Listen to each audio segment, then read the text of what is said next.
안녕하세요. 여러분, 저번에 이직에 실패했다라는 영상을 올린 뒤 벌써 2년 가까이 지났는데요. 결국엔 저는 이직한 곳에서 나와 새로운 직무인 RA 직무로 옮겨 일한 지 벌써 1년 정도가 되었습니다. 그래서 오늘은 제가 QA에서 RA로 이직한 이유와 그리고 그 과정에 대해서 공유해 보려고 합니다.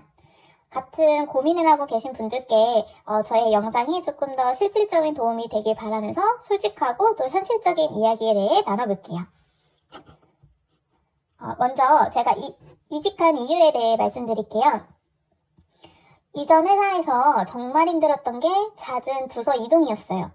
회사마다 상황은 다를 수 있겠지만 저는 QA 직무로 이직을 한 건데 QA로서의 역할이 아닌 계속해서 업무 지원을 몇 개월씩 나가게끔 한다던가 아니면은 QA로서 업무가 아닌 다른 업무를 시키는 등 제가 원했던 QA의 어떤 모습은 아니었습니다.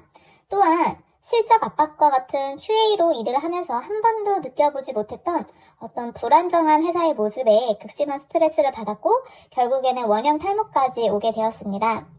이런 상황이 반복되다 보니까 이직을 하더라도 내가 정말 잘할 수 있는 전문성을 키울 수 있는 직무로 옮겨야 되겠다라는 생각을 했습니다. 추가로 QA, QC는 아무래도 공장 근무이다 보니 지방에서 일하는 경우가 많잖아요. 그래서 저는 공장 근무가 아닌 본사 근무 혹은 서울이나 경기권에서 일할 수 있는 직무를 같이 찾기로 했습니다. 그래서 여러 고민 끝에 제가 선택한 직무는 바로 RA였습니다.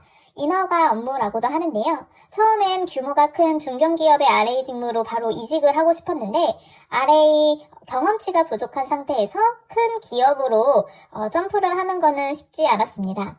그래서 고민 끝에 중소 원료회사 RA 직무로 방향을 바꾸게 되었어요. 그래서 제가 중소 RA로 선택한 이유는 다음과 같습니다.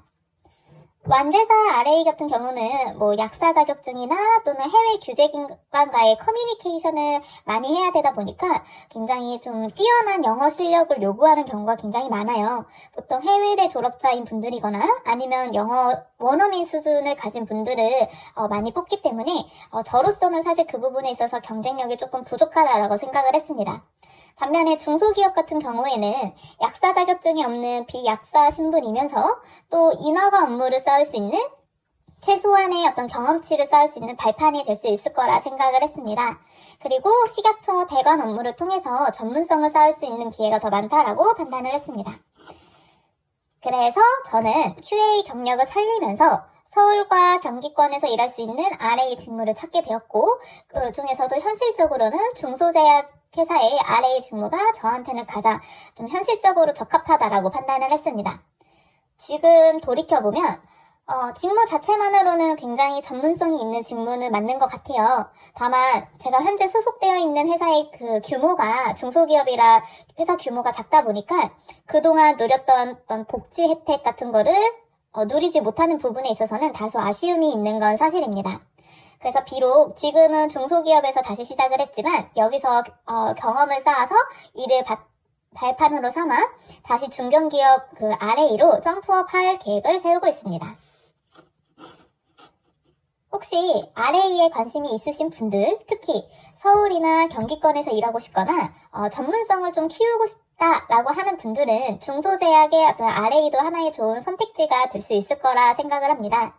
물론 영어가 어느 정도 좀 받쳐주고 또 제가 분석 업무의 경험치가 있고 어느 정도 또 인허가 업무를 서포트를 해봤다던가 아니면 CTD를 작성을 해봤다던가 등의 업무를 좀 해봤더라면 중견기업의 RA 직무를 계속해서 두들겨 봤을 것 같아요. 하지만 저는 그때 당시에 극심한 스트레스를 받고 있어서 하루라도 빨리 이직을 하고 싶었고 새로운 직무로 이직을 하게 될 경우에는 그 직무로서 경험치를 다시 쌓는 것이기 때문에 하루라도 빨리 이직을 해서 경험치를 쌓는 게 더 중요하다라고 생각을 했습니다. 그래서 저는 중소기업을 선택을 하게 된 거예요. 지금까지 제가 QA에서 중소기업의 RA로 이직한 이유와 그 과정에 대해서 간략하게 말씀드렸는데요.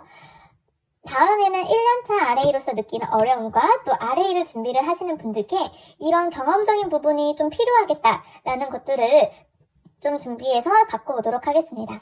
이 영상이 여러분께 조금이라도 도움이 되었길 바랍니다. 혹시 더 궁금한 점이 있으시면 언제든지 댓글로 달아주세요. 제가 댓글은 실시간으로 항상 확인을 해서 궁금한 점에 대해서는 답변을 드리기 때문에 궁금한 점이 있다면 댓글로 남겨주시기 바랍니다. 그리고 이제는 새로 RA 직무로 이직을 한 만큼 RA 직무와 관련돼서 이직 정보나 또 관련 정보에 대해서 계속 공유를 하도록 하겠습니다. 감사합니다.